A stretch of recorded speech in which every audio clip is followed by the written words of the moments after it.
ನಮಸ್ಕಾರ, ನಾನು ಡಾಕ್ಟರ್ ವಿದ್ಯಾಧರ ಅಂತೇಳಿ, Manipal comprehensive spine care centre.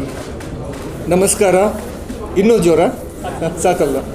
ನಮಸ್ಕಾರ, ನಾನು doctor S Vidyadhara, spinal care surgeon, Manipal hospital, ಹಳೆ ವಿಮಾನ ರಸ್ತೆ, ಬೆಂಗಳೂರು. ಇವತ್ತಿನ ಈ ಪ್ರೆಸ್ ಕಾನ್ಫರೆನ್ಸ್ ಏನಿದೆ ಅದು ತುಂಬಾ ಚೆನ್ನಾಗಿ ಬಂದಿದೆ.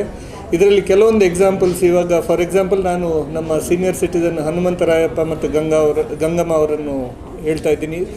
ಸ್ಪೈನಲ್ ಫ್ರ್ಯಾಕ್ಚರು ಆ ಏಜಿಗಾದರೆ ಹೆಚ್ಚಿನವರು, ಅಂದರೆ ಬೀಳೋದು ಹೇಳೋದು ಎಲ್ರಿಗೂ ಇರುತ್ತೆ, ನೋವಾಗುತ್ತೆ ಒಂದಿನ ಎರಡು ದಿನ, ಬಟ್ ಹೇಳೋಕ್ಕೆ ಆಗಲ್ಲ, ಬೆಡ್ ರಿಡನ್ ಆಗಿ ಹೋಗ್ತೀರಿ ಅಂದರೆ ಫ್ರ್ಯಾಕ್ಚರ್ ಇದೆ ಅಂತೇಳಿ ಅರ್ಥ. ಎಸ್ಪೆಷಲಿ ಬರೀ ಸೊಂಟ ನೋವಿರುತ್ತೆ, ಬೆಡ್ಡಲ್ಲಿ ಆ ಕಡೆ ಈ ಕಡೆ ಹೊರಳಾಡೋಕ್ಕೆ ಕಷ್ಟ ಆಗುತ್ತೆ. ಆವಾಗ ಎಕ್ಸ್ರೇ ಮಾಡಿಸ್ಕೊಂಡು MRI ಮಾಡಿಸ್ಕೊಂಡು, ಈಗೆಲ್ಲ ಟೆಕ್ನಾಲಜಿ ಚೇಂಜ್ ಆಗಿದೆ.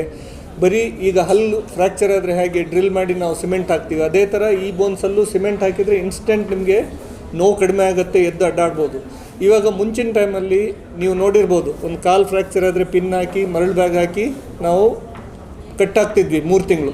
ಬಟ್ ಆ 98 ವರ್ಷಕ್ಕೆ ಆ ಥರ 3 ತಿಂಗಳು ಬೆಡ್ಡಲ್ಲಿಟ್ಟರೆ 30% ಜನ ಮೇಲೋಗೋದು ಗ್ಯಾರಂಟಿ. ಸೊ ಅದ್ರ ಬದಲಿಗೆ ಇವಾಗ ನಾವು ಆ ಸಿಮೆಂಟ್ ಹಾಕಿ ಆ ಬೋನನ್ನು ಫಿಕ್ಸ್ ಮಾಡಿದರೆ ಆ ಬೋನ್ ಹಂದಾಡಲ್ಲ, ನೋವು ಹೋಗಿಬಿಡತ್ತೆ. ಅಟ್ಲೀಸ್ಟ್ 80-90% ನೋವು ವಿದಿನ್ 2 hours ಮನುಷ್ಯ ನಡೆಯೋ ಹಂಗೆ ಮಾಡ್ತಾನೆ. Age is just A number. ಈಗ ಯಾರಾದರೂ, ಇವಾಗ ನೀವೇ ನೋಡಿದ್ರೂ ನಾವು ಬಿದ್ದಾಗ ನಮಗೆ ಫ್ರ್ಯಾಕ್ಚರ್ ಆದರೆ ಎಲ್ರಿಗೂ ಮೂಮೆಂಟ್ ಇಸ್ ಲೈಫ್. ಇವಾಗ ನಾವು ನಡೆಯೋಕ್ಕಾಗದಿದ್ರೆ ಏನು ರೀ ಯೂಸ್ ಇದ್ದು? ಇನ್ನೊಬ್ಬರ ಮೇಲೆ ಡಿಪೆಂಡೆಂಟ್ ಆಗಿ ಇರಬೇಕಾ? ಅದೆಷ್ಟೇ ಹಣ ಇರಲಿ, 10 ಜನ ಕೆಲಸಕ್ಕೆ ಇಟ್ಕೊಂಡ್ರು ನಾವು ನಮ್ಮ ಕೆಲಸ ನಾವು ಮಾಡ್ಕೊಂಡಿದ್ರೆ ಚೆಂದ, ಮನುಷ್ಯನಿಗೆ ವ್ಯಾಲ್ಯೂ.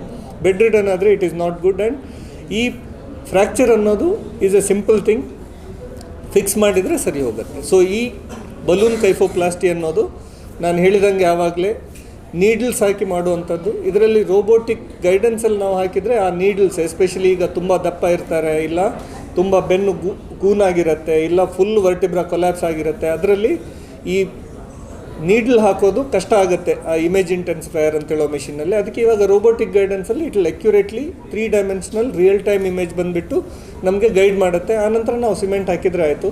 ಆ ಸಿಮೆಂಟ್ ಹಾಕಿದ ತಕ್ಷಣ ಪೇಷಂಟ್ ನಡೀತಾರೆ. ಇವಾಗ ನೀವಿಬ್ಬರನ್ನು ನೋಡಿದರೆ 98 ಆ್ಯಂಡ್ 93 ಇಯರ್ಸ್.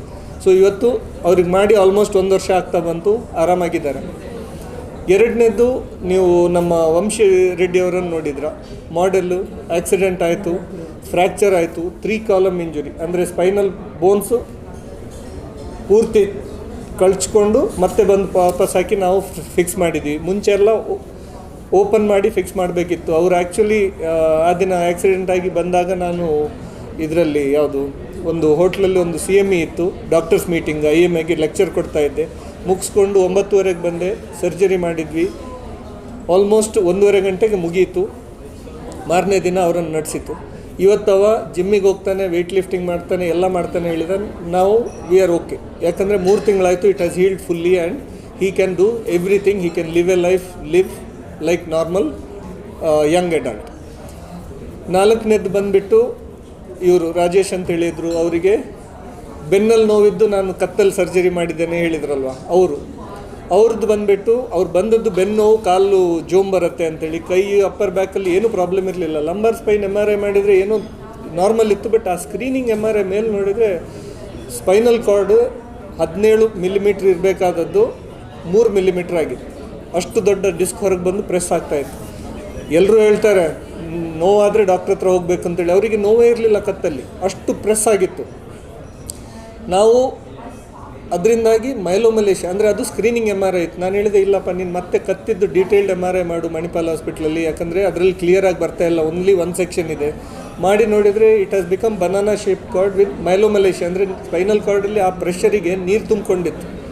ಅದಕ್ಕೆ ಸರ್ಜರಿ ಮಾಡಿದ್ರೆ ಒಂದಿನ ಕೈಕಾಲೆಲ್ಲ ಬಿದ್ದು ಹೋಗೋದು. ಅದಕ್ಕೆ ನಾವು ಸರ್ವೈಕಲ್ ಮೈಲೋಪತಿ ಹೇಳ್ತೀವಿ. ಸೊ ಅವರು ತುಂಬ ಟೆನ್ಷನ್ ಆಗಿಬಿಟ್ರು. ಡಾಕ್ಟ್ರ್, ನಾನು ಬೆನ್ನು ನೋವಿಗೆ ಬಂದರೆ ನೀವು ಕತ್ತಿಗೆ ಕತ್ತಿಗೆ ಸರ್ಜರಿ ಮಾಡ್ತೀರಿ ಅಂತೇಳಿ. ನಾನು ಹೇಳಿದೆ, ಬೇಕಾದ್ರೆ ನೀನು ಹೋಗಪ್ಪ, ಒಂದು 4 ಕಡೆ ಕೇಳ್ಕೊ, ಈ ರಿಪೋರ್ಟ್ ಇಟ್ಕೊಂಡು ಎಲ್ಲೋದ್ರೂ. ಅಂತೂ ನಮ್ಮದು ಇಂಡಿಕೇಷನ್ ಈಸ್ ವೆರಿ ಕ್ಲಿಯರ್. ಇದರಲ್ಲಿ ಬೆನ್ನು ನೋವಿನ ಥರ ಅಲ್ಲ, ಕತ್ತಲ್ಲಿ ಏನಾದರೂ ಹೆಚ್ಚು ಕಮ್ಮಿ ಆದರೆ, ಆ ಸ್ಪೈನಲ್ ಕಾರ್ಡ್ ಡ್ಯಾಮೇಜ್ ಆದರೆ ಮತ್ತೆ ಬರಲ್ಲ. ನೀನು ಬೇಕಾದರೆ 4 ದಿನ ತಗೋ, ಒಪಿನಿಯನ್ಸ್ ತಗೋ, ಮಾಡಬೇಕು ಅಂದರೆ ಬಾ, ಮಾಡ್ತೀವಿ ಅಂದೆ. ಬಂದರು, ಮಾಡಿಸ್ಕೊಂಡ್ರು. ಇವಾಗ ಹಾರ್ಡ್ಲಿ 10 ದಿನ ಆಗಿರೋದು ಅವ್ರಿಗೆ ಆಪ್ರೇಷನ್ ಆಗಿ. ನೋಡಿದರೆ ಗೊತ್ತಾಗುತ್ತೆ ಆಪ್ರೇಷನ್ ಆದ ಥರ. ಆರಾಮಾಗಿದ್ದಾರೆ, ಎಲ್ಲ ರಿಕವರಿ ಚೆನ್ನಾಗಾಗಿದೆ. At least what I can say is ಅವ್ರದ್ದು ಆ ಸ್ಪೈನಲ್ ಕಾರ್ಡ್ ಡ್ಯಾಮೇಜ್ ಇದ್ದ ಪ್ರಶ್ನೆ ಇನ್ನು ಬರಲ್ಲ. ಬೆನ್ನಿಗೆ ನಾನು ಹೇಳಿದ್ದೀನಿ, ಬೆನ್ನೋವು ಹೋಗಿದೆ, ಇವಾಗ ಕಾಲು ಜೋಮು ಹೋಗಿದೆ. ಯಾಕಂದರೆ ನಮ್ಮದು ಇಲೆಕ್ಟ್ರಿಕಲ್ ಡಿಪಾರ್ಟ್ಮೆಂಟ್, ಟ್ರಾನ್ಸ್ಫಾರ್ಮರ್, ಇಲ್ಲೆಲ್ಲ ಕಂಬಗಳು, ವೈರ್ಗಳು ಕೈಗೆ ಕಾಲಿಗೆಲ್ಲ ಹೋಗೋದು. ಸೊ ಈ ಕಂಡೀಷನಿಗೆ ನಮಗೆ ಅವೈಜ್ಞಾನಿಕ ಅಂತೇಳಿ ಕಂಡ್ರೂ ಆ ರಿಪೋರ್ಟ್ ನೋಡಿದರೆ ಯಾವನೂ ನಿದ್ದೆ ಬರೋಕ್ಕಿಲ್ಲ, ಆ ಥರ spinal cord compression. So surgery is the only way, ಬೇರೇನೂ ಇಲ್ಲ. ಸೊ ಅದೇ ಥರ ಸ್ಕೋಲಿಯೋಸಿಸ್ ಬಗ್ಗೆ ಮಾತಾಡೋದು ಅಂದರೆ ಇಬ್ಬರು ಪೇಷಂಟ್ ಇದ್ದರು. ಒಬ್ಬರು ಐರಿ ಪೇಷಂಟು, ಇನ್ನೊಬ್ಬರು ಅರುಂಧತಿ ಅಂತೇಳಿ. ಅವಳು ಸಣ್ಣ ಮಗು, ಪಾಪ ಅವಳಿಗೆ ರೇರ್ ಜೆನೆಟಿಕ್ ಕಂಡೀಷನ್ ಬಂದುಬಿಟ್ಟು ಅವಳಿಗೆ ನಡೆಯೋಕ್ಕಾಗಲ್ಲ ಸಿನ್ಸ್ ಬರ್ತ್. ಸ್ವಲ್ಪ ಹಿಡ್ಕೊಂಡು ನಡೆಯೋಕ್ಕೆ ಸ್ಟಾರ್ಟ್ ಮಾಡಿದ್ದಾಳೆ. ಬಟ್ ಬೆನ್ನು ಗೂನಾಗೋದಕ್ಕೆ 2020ರಲ್ಲೇ ಬಂದಿದ್ದರು ಅವರು. ಆವಾಗ ಮಗುಗೆ ಬರೀ 1 ವರ್ಷನೋ 1.5 ವರ್ಷನೋ ಏನೋ ಆಯಿತು. ಆವಾಗ ನಾನು ಹೇಳಿದೆ ಅಬ್ಸರ್ವ್ ಮಾಡೋಣ ಅಂತೇಳಿ. ಆಮೇಲೆ ಕೋವಿಡ್ ಬಂತು, ಅವರು ಫಾಲೋ ಅಪ್ ತಪ್ಪಿದ್ರು. ಈ ಸಲ ಬರಬೇಕಾದ್ರೆ ಅದು ಆಲ್ಮೋಸ್ಟ್ 50 ಡಿಗ್ರಿ ಮತ್ತು 40 ಡಿಗ್ರಿ ಆಗಿತ್ತು, ಥೊರಾಸಿಕ್ ಮತ್ತು ಲಂಬಾರ್ಕ. ಇವಾಗ ನಾವು ಅವ್ರಿಗೆ ಏನು ಮಾಡಿದ್ದೀವಿ ಅಂದರೆ ಗ್ರೋತ್ ರಾಡ್ಸನ್ನು ಹಾಕಿದ್ದೀವಿ. ಅಂದರೆ ಅದು ಒಂದು ಸಲ ಮೇಲೆ ಕೆಳಗೆ ಫಿಕ್ಸ್ ಮಾಡಿ 2 ರಾಡನ್ನು ಫಿಕ್ಸ್ ಮಾಡ್ತೀವಿ ಕ್ಲ್ಯಾಂಪ್ ಕೊಟ್ಟು. ಎವ್ರಿ ಇಯರ್ ಆ ಕ್ಲ್ಯಾಂಪನ್ನು ರಿಲೀಸ್ ಮಾಡಿ ನಾವು ಅದನ್ನು ಎಳಿತಾ ಹೋಗ್ಬೇಕು. ಮಗು ಬೆಳವಣಿಗೆ ಆಗ್ತಾ ಹೋದ ಹಾಗೆ ನಾವು ಅದನ್ನು ಬಿಚ್ಚಿ ಮತ್ತೆ ಎಳಿತಾ ಹೋಗಬೇಕು. ಅಂದರೆ ಇಡೀ ಓಪನ್ ಮಾಡೋದು ಫಸ್ಟ್ ಟೈಮ್ ಮಾತ್ರ.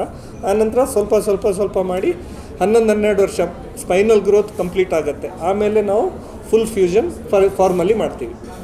ಸೊ ಅದು ಅವಳ condition. She is recovering well. And ಅಂದರೆ ಇದರಿಂದ ನರ ಏನು ವೀಕ್ನೆಸ್ ಇದೆ ಅವಳಿಗೆ, ಡೆವಲಪ್ಮೆಂಟಲ್ ಡಿಲೇ ಏನಿದೆ ಅದನ್ನು ಚೇಂಜ್ ಮಾಡೋಕ್ಕಾಗಲ್ಲ. ಬಟ್ ಅಟ್ಲೀಸ್ಟ್ ಇವಾಗದಿಂದ ಆ ಸ್ಪೈನಲ್ ಬೆಂಡ್ ಆಗೋದು ನಿಲ್ಲಿಸುತ್ತೆ. ಅದೇ ನೀವು ಅರುಂಧತಿಯನ್ನು ನೋಡಿದ್ರಿ, ಅವಳಿಗೆ ಆಲ್ಮೋಸ್ಟ್ 60-70 ಡಿಗ್ರಿ ಎರಡೂ ಕರ್ವ್ ಇತ್ತು. So we have done a big surgery. And ಅವಳು ಸರ್ಜರಿ ಮಾಡಿ ವಿದಿನ್ 6 ಅವರ್ಸ್ ನಡೆದ್ಲು. ನೆಕ್ಸ್ಟ್ ಡೇ ಮನೆಗೆ ಹೋದ್ಲು. ಇವಾಗ ಸ್ವಿಮ್ಮಿಂಗ್ ಮಾಡ್ತಾಳೆ. ನಾನು ಹೇಳಿದ್ದೀನಿ 3 ತಿಂಗಳಾದರೆ ಮತ್ತೆ ಡ್ಯಾನ್ಸ್ ಕ್ಲಾಸು, ನಿಮ್ಮದು ಬಾಸ್ಕೆಟ್ಬಾಲು ಎಲ್ಲ ಆಡ್ಬೋದು ಅಂತೇಳಿ. ಇದರಲ್ಲಿ ಏನಪ್ಪ ಅಂದರೆ ಮೊದಲಿನ ಥರ the confidence of the surgeon increases. ಇವಾಗ ಒಂದು ಗ್ಯಾಜೆಟ್ ಇದೆ ನಿಮಗೆ. ಮೊದಲು ಇದು ಮ್ಯಾನ್ಯುಯಲ್ ಕಾರ್ ಡ್ರೈವಿಂಗ್ ಮಾಡೋದಕ್ಕೂ ಆಟೋಮೆಟಿಕ್ ಕಾರ್ ಡ್ರೈವಿಂಗ್ ಮಾಡೋದಕ್ಕೂ ಡ್ರೈವಿಂಗ್ ಸೇಮ್ ರೋಡಲ್ಲಿರೋದು ಹಳ್ಳ ಯಾರೂ ಚೇಂಜ್ ಮಾಡೋಕ್ಕಾಗಲ್ಲ. ಬಟ್ ಆ ಕಂಫರ್ಟ್ ಇರುತ್ತೆ. ಹಿಂದಿನ ಎಷ್ಟೇ ಹಾರ್ನ್ ಹಾಕಿದ್ರು ನಿಮಗೆ ಕ್ಲಚ್ ಒತ್ತಿ ಗೇರ್ ಚೇಂಜ್ ಮಾಡಬೇಕಂತ ಹೇಳಿಲ್ಲ, ಅದೇ ಕಂಫರ್ಟ್ ಇದರಲ್ಲೂ. ನಮಗೆ ನಾವು ಮಾಡೋದು ನಮ್ಗೆ ಇವಾಗ ಆವಾಗಲೂ ಮಾಡ್ತಾ ಇರೋದು ನಮಗೆ ಈಗ 15,000ದಲ್ಲಿ 14,500 ಸರ್ಜರಿ ಓಪನ್ ಆಗೇ ಮಾಡಿದ್ದಲ್ವ. ಇವಾಗ 500 ಕೇಸ್ ನಾವು ರೋಬೋಟಿಕ್ ಮಾಡಿದ್ದೀವಿ. ಸೊ ಮೊದಲಿದ್ದು ಏನು ಕೆಟ್ಟದಾಗಿದ್ದು ಅಂತೇಳಿ ಹೇಳೋದಿಲ್ಲ. ಈಗದ್ದು ಇಟ್ ಈಸ್ ಎ ಸೊಫಿಸ್ಟಿಕೇಷನ್. ಸೇಫ್ಟಿ ಹೆಚ್ಚಾಗುತ್ತೆ, ಅಕ್ಯುರೇಸಿ ಹೆಚ್ಚಾಗುತ್ತೆ ಅಂತೇಳಿ. ಹಾಗಾಗಿ ರಿಕವರಿ ಫಾಸ್ಟ್ ಆಗುತ್ತೆ, ನೋವು ಕಮ್ಮಿ ಇರುತ್ತೆ, ಬ್ಲಡ್ ಲಾಸ್ ಕಮ್ಮಿ ಆಗುತ್ತೆ. ಸೊ ಇದೆಲ್ಲ ಅಡ್ವಾಂಟೇಜ್. ಸೊ ಎಲ್ಲರಿಗೂ ಗೊತ್ತಿರೋರಿಗೆ ಫಸ್ಟ್ ಸೃಷ್ಟಿ ದೇವ್ರು ಮಾಡ್ತಾರೆ. ನನಗೆ ಸೆಕೆಂಡ್ ಸೃಷ್ಟಿ ಬಂದ್ಬಿಟ್ಟು ವಿದ್ಯಾಧರನ್ ಸರ್ ಮಾಡಿದ್ದಾರೆ. ನನ್ನ ರೀಬರ್ತ್ ಅಂತಾನೆ ನಾನು ಹೇಳ್ಬೋದು. April 6 ನಾನು ಗೆದ್ದಿದ್ದು 1 ತಿಂಗಳ ನಂತರ, I think second runner up ಗೆದ್ದು 1 ತಿಂಗಳ ನಂತರ I to start my career for all the ads.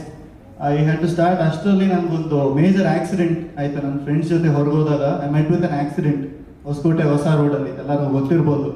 So ಅಲ್ಲಾದಮೇಲೆ I was ಎಷ್ಟು ನೋವು ಅಂದರೆ ಹೇಳೋಕ್ಕಾಗಲ್ಲ. ಬೆನ್ನು ಮಾತ್ರ ಯಾರೋ ಮುರ್ಕೊಂಬಿಡಿ, ತುಂಬ ನೋವು ಅನುಭವಿಸ್ಬೇಕಾಗುತ್ತೆ. ಸೊ ಅಷ್ಟಾದ್ಮೇಲೆ I was taken to M V J hospital ಅಂತ ಅಲ್ಲಿ ಕರ್ಕೊಂಡೋದ್ರು. ಅಲ್ಲೆಲ್ಲ ಮುಗಿಸ್ಕೊಂಡು I didn't want to stay there. ಇಲ್ಲಿ ಕರ್ಕೊಂಬಂದ್ಮೇಲೆ it was almost 9, I guess 9:30.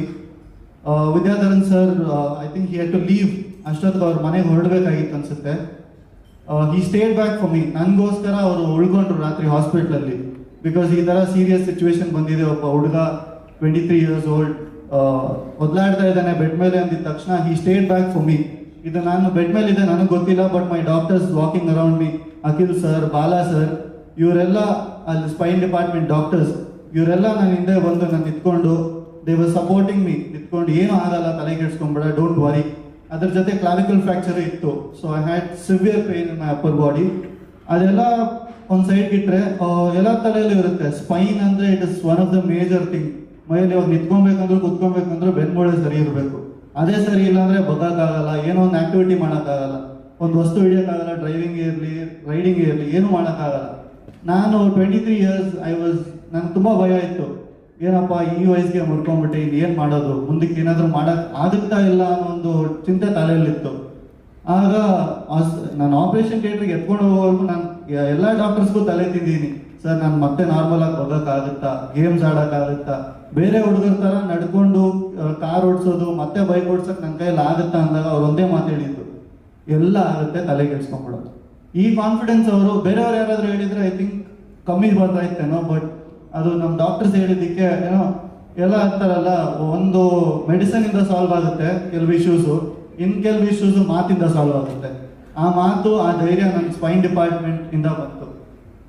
Accident ಆಗಿ ಆಪರೇಷನ್ ಆದ್ಮೇಲೆ ಅವ್ರು ಬಿಟ್ಬಿಡ್ಬೋದಾಗಿತ್ತು, ಹೋದ್ರೆ ಹೋಗ್ಲಿ ಬಿಡಿ ಆಯ್ತಲ್ಲ ಆಪರೇಷನ್, ಅವ್ರ ಕೆಲಸ ಅವ್ರು ಮಾಡ್ಕೊಟ್ಟಿದೀವಿ, ರಿಕವರ್ ಆಗೋದು ಅವ್ರ ಕತೆ ಅಂತ ಬಿಟ್ಬಿಡ್ಬೋದಾಗಿತ್ತು.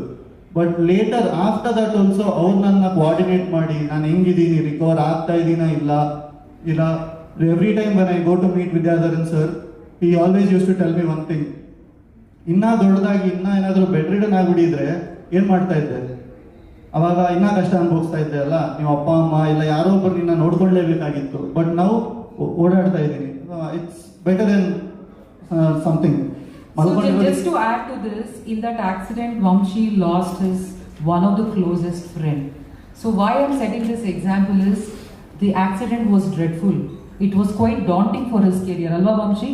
It was pretty, but still, ನೀವು ಸರ್ಜರಿ ಆದ್ಮೇಲೆ ಎಷ್ಟು ದಿನ ಆದ್ಮೇಲೆ ನಡೆಯಕ್ಕೆ ಶುರು ಮಾಡಿದ್ರಿ? ಮ್ಯಾಮ್ ಸರ್ಜರಿ ಆಗಿ ಐ ಥಿಂಕ್ ಸರ್ಜರಿ ಆಯಿತು, the morning itself 7 o'clock doctor Akhil came to me. I started walking the same day. ರಾತ್ರಿ 11:30 ಸರ್ಜರಿ ಮುಗೀತು ಅನ್ಸುತ್ತೆ, I don't know, I was under anaesthesia. So 3 o'clock is when I got my conscious. So 7 o'clock Dr. Akhil comes to my ward and he makes me walk. So can you believe that the day of the surgery, ಎಲ್ಲರೂ surgery ಅಂದ್ರೆ bedridden ಆಯ್ತು ಮಲ್ಕೋಬೇಕು, especially spine, our back, that is what gets hurt. But somebody is walking on the same day as young as Vamshi. I think thanks to the revolution today of robotics, which helps in early recovery. So take home message Vamshi kadeinda ಏನು, early recovery and also quite early discharge.